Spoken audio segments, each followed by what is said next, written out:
ากถึงลูกค้าเนาะที่กำลัง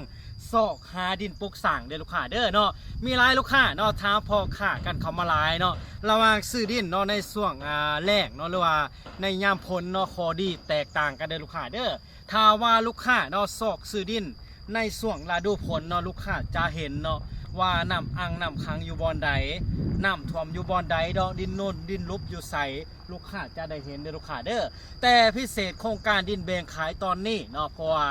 ข้อดีเนาะทางบริษัทเฮาเนาะปูทางดำทางย่างเด้อลูกค้าเด้อพิเศษเนาะดินตอนนี้เนาะติดกับทางปูย่างเส้นลักเนาะผ่านหลายหมู่บ้านเด้อลูกค้าเด้อเนาะช่วงนี้เนาะพอค่าจัดราคาโปรโมชั่นเด้อลูกค้าเด้อ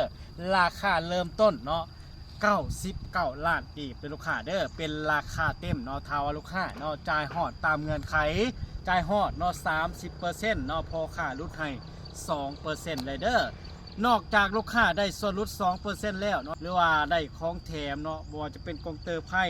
หรือว่าเสาหลักหัวเนาะปูนแฮทรายกระเบื้องเนาะลูกค้าสามารถเลือกเอาได้เป็นลูกค้าเด้อแต่ละโซนเนาะแต่ละล็อกเนาะในโครงการดินแบ่งขาย